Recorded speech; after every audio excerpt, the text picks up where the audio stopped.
The plane ticket confirmation email had two names on it, Lily Miller and Brian Foster. My name was nowhere to be found. I stared at my wife's laptop screen, the blue glow illuminating my face in our dark bedroom.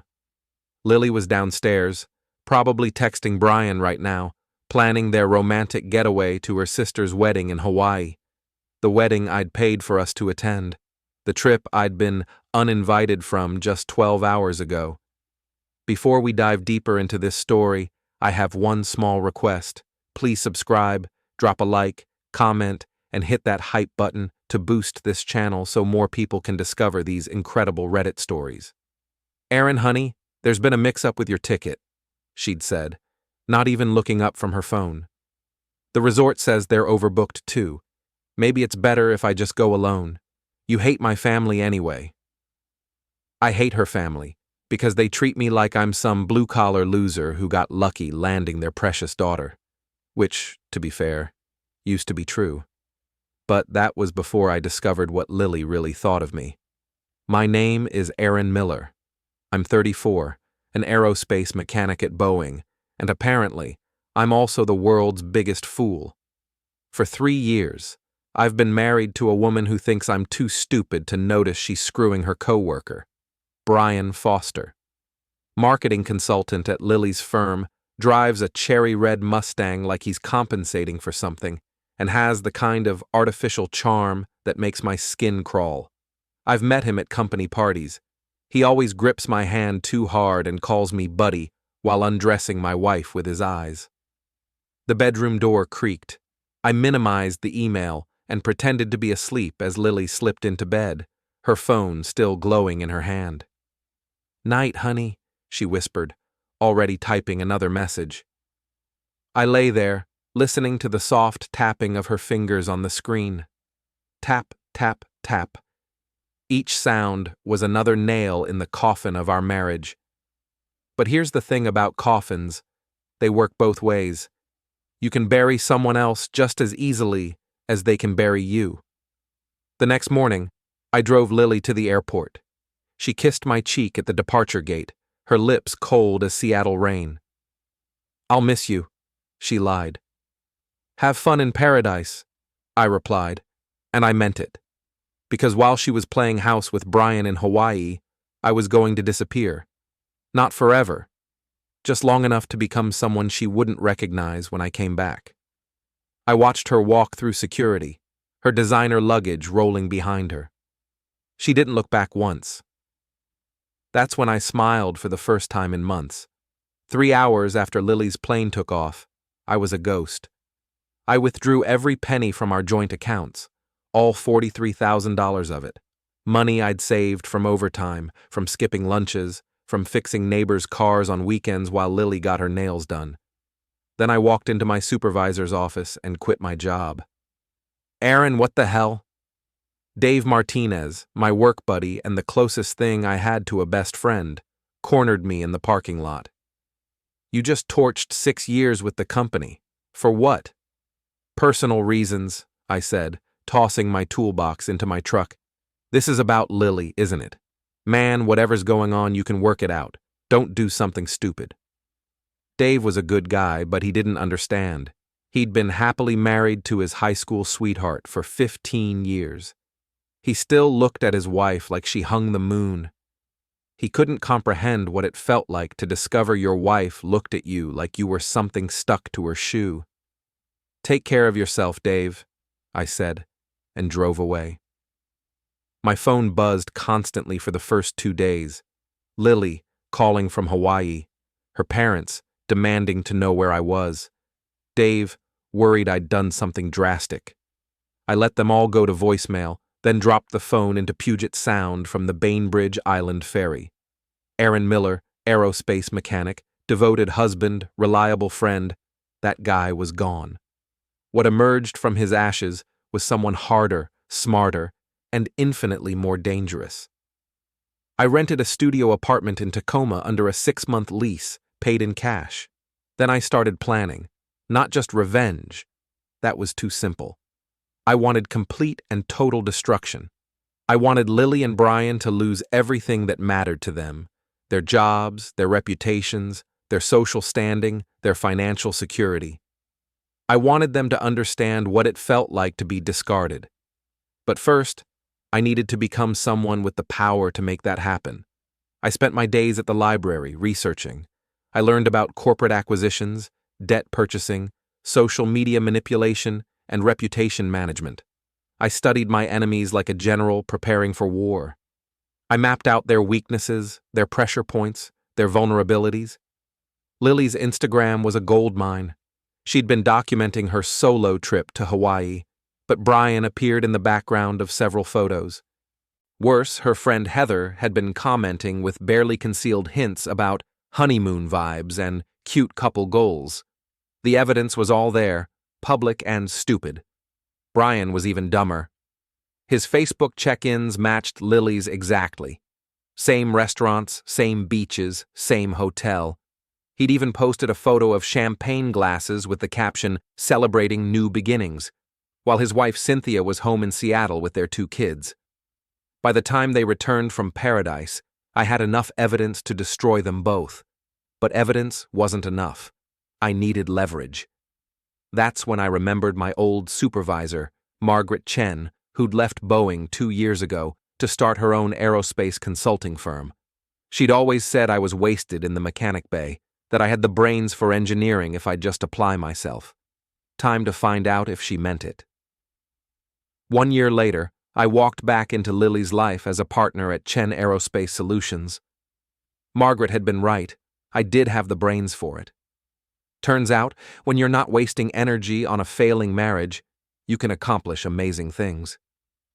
I'd earned my engineering certification through night school, leveraged my Boeing experience into consulting contracts, and proven myself valuable enough that Margaret offered me a partnership. The new Aaron Miller was 40 pounds lighter, dressed in tailored suits instead of coveralls, and drove a BMW instead of a beat-up truck. But the biggest change wasn't physical. It was mental. I'd learned to think like the people who'd always looked down on me. I'd learned their language, their tactics, their weaknesses, and I'd learned that revenge was a dish best served with compound interest. Lily barely recognized me when I walked into the coffee shop where she was meeting a client. Her jaw actually dropped. She was thinner than I remembered, stress lines around her eyes that makeup couldn't quite hide. The affair with Brian had apparently run its course. He'd gone back to his wife after she threatened to take the kids and half his assets. "Aaron?" she whispered. "My God, you look different." "Hello, Lily. You look tired." She laughed nervously. "I've been working a lot. The agency's been struggling since—" She trailed off. "Since the Hawaii scandal broke," she meant. Heather's big mouth had eventually caught up with them both. The marketing firm had restructured Lily's position after clients started asking uncomfortable questions about their employees' professional ethics. "I heard about that," I said. "Unfortunate. Where have you been? I tried calling, but your phone was disconnected. I filed a missing person report, but the police said you'd left voluntarily. I had some growing up to do." Her client, a nervous man in an expensive suit, cleared his throat. "Perhaps we should reschedule, Ms. Miller." "No need," I said, extending my hand. "Aaron Miller, Chen Aerospace Solutions. I believe you're looking for a new marketing firm?" The man's eyes lit up. "Chen Aerospace? We've been trying to get a meeting with you for months." "Well, now you have one. Why don't we discuss your needs? I'm sure we can offer better terms than—" I glanced at Lily. The competition. 20 minutes later, Lily's potential client was my new account. She sat there watching her commission walk out the door with her ex-husband, powerless to stop it.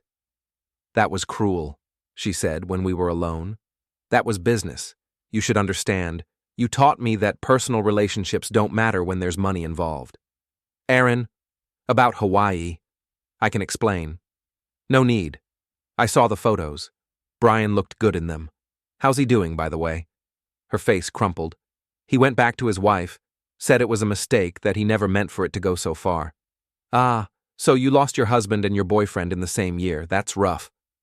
"I lost you because I was stupid and scared. I thought you were pulling away from me, that you didn't love me anymore." I was working 60-hour weeks to pay for your lifestyle, Lily. If that felt like pulling away, maybe you should have asked yourself why I needed to work so hard. She reached across the table, trying to take my hand. I pulled back. Can we try again? I know I hurt you, but people make mistakes. We could go to counseling, work things out. I stood up, straightening my jacket. You can't unmix a cocktail, Lily. Some mistakes don't get fixed, they get replaced. As I walked away, I heard her start to cry. A year ago, that sound would have broken my heart. Now, it just sounded like the first note of a symphony I'd been composing for 12 months. The real performance was about to begin. The Cascade Marketing Awards Gala was Seattle's biggest annual event for advertising and PR firms. 500 industry professionals gathering to celebrate excellence and network over overpriced wine and rubber chicken. It was also where I chose to detonate the first bomb. Chen Aerospace had been invited as a major client sponsor. Margaret thought it was good for business, and she was right, just not in the way she expected. I'd volunteered to give the keynote speech about client-vendor relationships in the digital age. Lily was there, of course, representing what was left of her agency. She'd worn the black dress I'd bought her for our anniversary 2 years ago. She looked beautiful and desperate, working the room like her career depended on it. Which it did. Brian was there too, trying to rebuild his reputation after the Hawaii fiasco had nearly cost him his marriage and his job. He'd gained weight and lost hair, stress eating and drinking his way through the aftermath of his poor choices. They sat at different tables, pointedly ignoring each other. The affair was over, but the damage lingered like smoke in their clothes. I took the stage at 9 p.m., after the awards had been handed out and the wine had loosened tongues. The spotlight was warm on my face as I looked out at the crowd. Good evening. I want to talk to you about trust. Lily shifted uncomfortably in her seat. She knew that tone. In aerospace, trust isn't just important. It's critical. When someone betrays that trust, when they put their personal interests ahead of their professional obligations, people fade. In marketing, the stakes are usually lower, but the principle remains the same. I clicked to my first slide, a photo of a plane ticket confirmation. A year ago, my wife planned a business trip to Hawaii. She told me there wasn't room for me to come along. That was the first lie. Murmurs rippled through the crowd. This wasn't the speech they'd expected. The second lie was that it was business. As you can see, she'd booked the trip for herself and her colleague, Brian Foster. Brian's face went white as his photo appeared on the screen next to Lily's. The murmurs became gasps. Now, you might ask why I'm sharing this personal story at a professional event. The answer is simple. Because it illustrates a crucial point about vendor relationships. When someone lies to you about small things, they'll lie to you about big things. I clicked to the next slide. Screenshots of social media posts from Hawaii, timestamps and location data clearly visible. Ms. Miller's agency billed several clients for her time during this business trip. Mr. Foster did the same. They charged you for work they weren't doing, in a place they claimed not to be, for reasons they lied about. The crowd was silent now. Lily was crying, her mascara running down her cheeks. Brian had his head in his hands. I'm not telling you this for sympathy. I'm telling you this because you deserve to know who you're doing business with. Trust, once broken, can never be fully repaired. Thank you. I walked off the stage to scattered, uncomfortable applause. Behind me, I could hear chairs scraping as people rushed to distance themselves from Lily and Brian's tables. In the lobby, Lily caught up with me, her face streaked with tears and rage. How could you do that? You've destroyed my career. I've revealed the truth about your character. What you do with that information is up to you. I loved you. You loved the idea of me, the reliable husband who paid the bills and didn't ask questions. But that man is gone, Lily. You eliminated him in Hawaii. Brian appeared beside her, drunk and belligerent. You snake! You just cost me my job! No, Brian. You cost yourself your job when you decided to screw my wife on my dime. I just made sure everyone knew about it. He took a swing at me, telegraphing it so badly that I had time to step aside and watch him stumble into a potted plant. Security was there in seconds, escorting him out while he screamed threats and obscenities. Lily stood there shaking, her career in ruins, her reputation destroyed, her lover humiliated. Everything she'd built over the past 5 years was crumbling around her. "This isn't over," she whispered. "You're right," I said. "It's just getting started." The foreclosure notice arrived on a Tuesday. Lily called me, hysterical. "Aaron, they're taking the house. I can't make the payments without your income, and no one will hire me after what you did at the gala." "That's unfortunate," I said, not looking up from my computer screen. "Please, I'm begging you. I know I hurt you, but this is too much. I'll lose everything." "You should have thought of that before you decided I was expendable." "I never said you were expendable." "You didn't have to say it, Lily. You showed me in Hawaii." The truth was, I'd been planning this moment for months. The house was in both our names, but I'd been making the payments from a separate account she didn't know about. When I stopped, the bank started foreclosure proceedings. Lily's reduced income from her tarnished reputation couldn't cover the mortgage on our overpriced suburban palace. But that was just the opening move. I'd spent the past 6 months quietly buying up debt. Not just any debt, specific debt. Brian's credit card balances, transferred and consolidated through a shell company I'd created. Lily's car loan, purchased from the original lender at a discount. Her student loans, her credit cards, even the loan on her designer handbags. It was all legal, all documented, all perfectly above board. And it made me their creditor. The warehouse meeting was Brian's idea, though he didn't know it.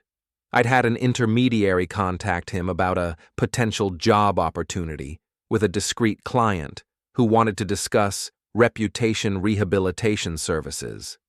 Brian was desperate enough to believe it. Lily came because I'd told her I wanted to discuss the house situation privately, away from lawyers and mediators. They arrived separately at the abandoned Boeing facility in South Seattle, both looking like they'd rather be anywhere else. Brian wore a cheap suit that didn't fit properly.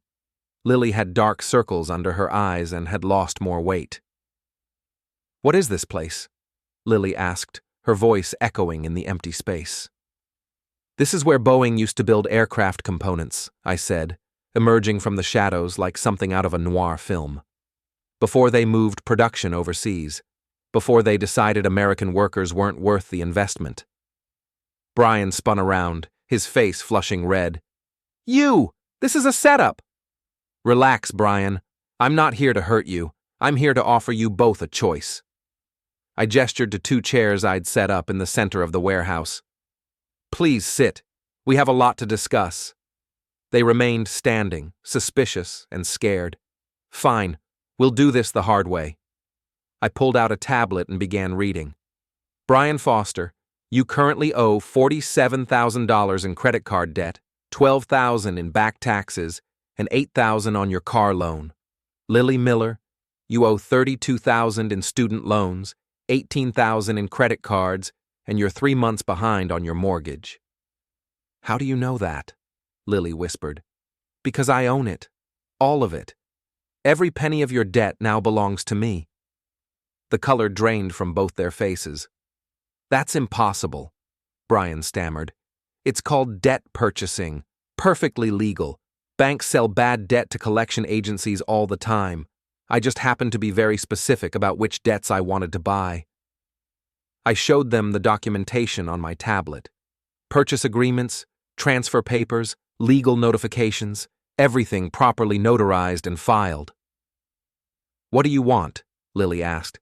"I want you to understand what it feels like to be powerless, to have someone else control your future, to know that everything you've built can disappear at someone else's whim." "You're insane," Brian said. "I'm methodical. There's a difference." I pulled out 2 more documents. "These are settlement agreements. Sign them, and your debts are forgiven. Your credit is restored. You can start over with clean slates."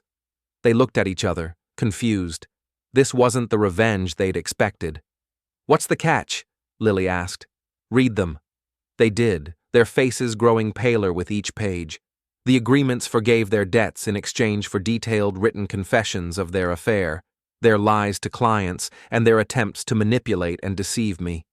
Confessions that would be made public if they ever tried to work in marketing again. You're asking us to destroy our own careers, Brian said. I'm asking you to tell the truth about what you did. If that destroys your careers, maybe you should have made different choices. And if we don't sign, Lily asked, then I begin collection proceedings tomorrow. Your wages will be garnished, your assets seized, your credit destroyed. You'll spend the next decade digging out of the hole you created. The warehouse was silent except for the sound of rain on the metal roof. Seattle weather, as reliable as gravity. Brian cracked first. This is blackmail. This is consequences. You both made choices that hurt other people. Now you get to live with the results. Lily was crying again, but quietly this time. You used to love me. I used to love the woman I thought you were. But that woman never existed, did she? She was just a performance you put on until you got bored with the audience. I made mistakes, but I'm not evil. I'm just human. Humans take responsibility for their mistakes. They don't blame other people for the consequences of their choices. I walked to the warehouse door and opened it, letting in the sound of traffic from the street outside. You have 24 hours to decide. Sign the agreements and start over, or spend the next 10 years paying for your mistakes the hard way. As they left, Brian turned back one last time. You think this makes you better than us? No, Brian. It makes us even. The final confrontation happened in Pioneer Square, in the middle of a Seattle downpour that turned the cobblestones slick and treacherous. Lily had called me, desperate and furious. I won't sign your agreement. You can take my money, my house, my credit. I don't care anymore. But I won't let you turn me into a cautionary tale for your amusement. Then don't, I said. Live with the consequences of your choices.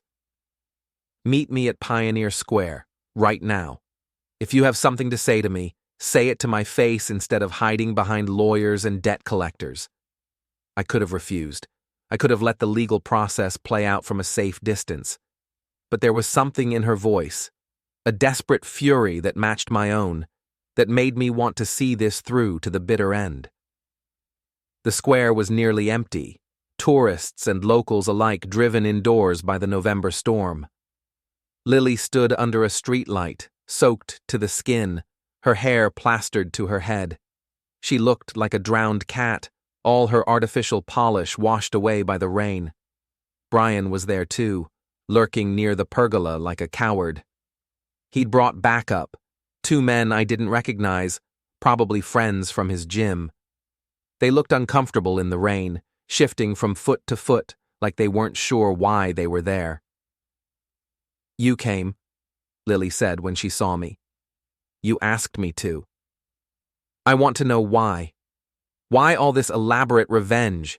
Why not just divorce me and move on?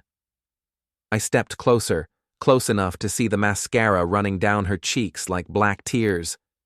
Because you didn't just leave me, Lily. You discarded me. You made me feel like I was nothing, like 3 years of marriage meant nothing, like I was so insignificant that you could replace me with Brian, and I'd never even notice. That's not true. Isn't it? You planned that Hawaii trip for months. You lied to my face every day.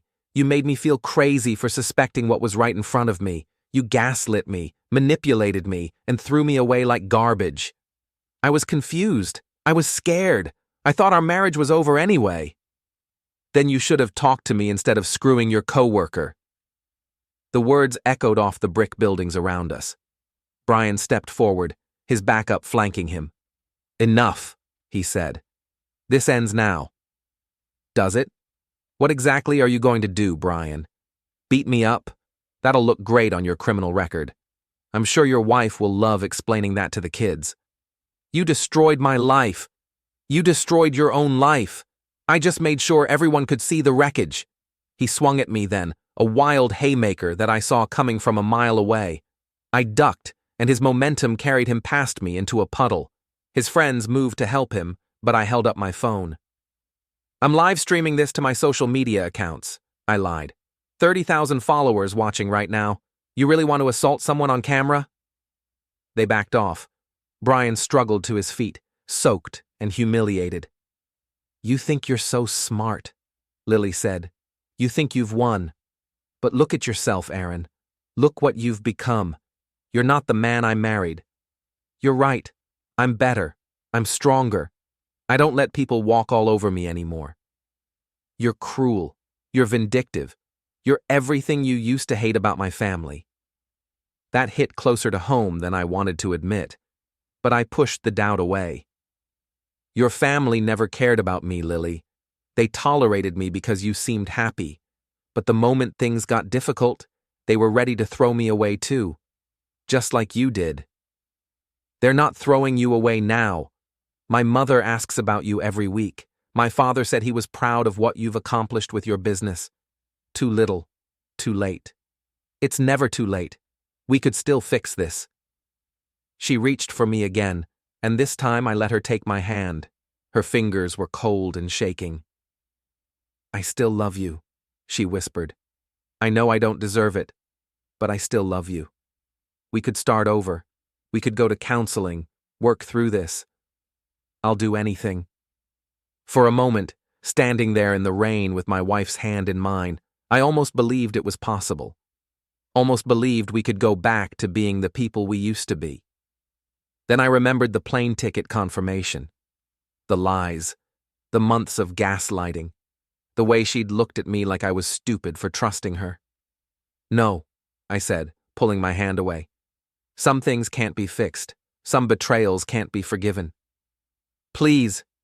You made your choice in Hawaii, Lily. Now live with it." I turned to walk away, but Brian wasn't finished. He charged at me from behind, slipping on the wet cobblestones and tackling me around the waist. We went down hard, rolling across the square like children fighting in a playground. He was bigger than me, but I was angrier. I rolled on top of him and pinned his arms, both of us breathing hard. "This won't bring her back," he gasped. "I don't want her back. I want her gone." "Then let us go. Sign the debt forgiveness papers and let us disappear." "I already told you the terms. We'll sign the confessions. We'll admit what we did. Just let this end." I looked up at Lily, who was standing over us like a referee at a boxing match. Her face was a mask of resignation and defeat. "Is that what you want?" I asked her. "I want my life back. Your old life is gone. You eliminated it. But you can build a new one if you're willing to tell the truth about how the old one ended." She nodded slowly. "Okay, we'll sign." I got off Brian and stood up, my suit ruined by rain and mud. "Tomorrow morning, my lawyer's office, both of you." "And then it's over?" Lily asked. "Then you're free to start over somewhere else." She looked around the empty square, at the rain-soaked cobblestones and the dark windows of the surrounding buildings. "I used to love this place," she said. "We came here on our first date, remember? You were so nervous you spilled coffee on your shirt." I remembered. I also remembered how she'd laughed, not at me, but with me, and how she'd used her napkin to clean the stain, back when she still cared enough to take care of me. "That was a long time ago," I said. 3 years. It feels like a lifetime." "It was a lifetime. That version of us is over." She nodded, tears mixing with rainwater on her cheeks. "I know. I eliminated it." Brian struggled to his feet, his friends helping him stay upright. He looked at me with something that might have been respect. "You're a cold snake," he said. "I learned from the best." They left me standing alone in the square, the rain washing away the last traces of our confrontation. I pulled out my phone and called an Uber, then waited under the pergola for my ride. 20 minutes later, I was back in my apartment, dry and warm and victorious. I poured myself a glass of whiskey and sat by the window, watching the city lights blur through the rain-streaked glass. Tomorrow, Lily and Brian would sign their confessions. Their careers in Seattle marketing would be over, their reputations destroyed, their debts forgiven, but their futures uncertain. They'd probably leave town, start over somewhere else with new names and new stories about their past, and I'd finally be free of them both. I raised my glass to the window, toasting my reflection in the dark glass. Some people go to Hawaii for a fresh start, I said aloud. Me, I just needed you out of my life. The whiskey burned going down, but it was a good burn, the burn of victory, of justice served, of debts finally paid in full. Outside, Seattle glittered in the rain like a city made of diamonds, my city now, my life now, my future, built on the ashes of my past. I finished my drink and went to bed, sleeping better than I had in 2 years. The next morning, Lily and Brian signed their confessions without reading them twice. They left my lawyer's office like ghosts, pale and silent and defeated. I never saw either of them again. 6 months later, I heard through Dave that they'd both left Seattle. Lily had moved back to her hometown in Oregon, working at a small nonprofit for a fraction of her old salary. Brian had taken a job selling insurance in Phoenix, his marriage barely surviving the scandal. I didn't feel sorry for them. They'd made their choices, and choices have consequences. I'd simply made sure those consequences were proportional to the damage they'd caused. Chen Aerospace continued to grow. I bought a house in Queen Anne with a view of the Sound, found a woman who appreciated honesty over charm, and learned to trust again, carefully, but genuinely. Sometimes I wondered if I'd gone too far, if revenge had turned me into someone I didn't recognize. But then I'd remember that plane ticket confirmation, and I'd know I'd done exactly what needed to be done. Turns out, the only ticket I'd ever needed was out of Lily's life. Aloha indeed.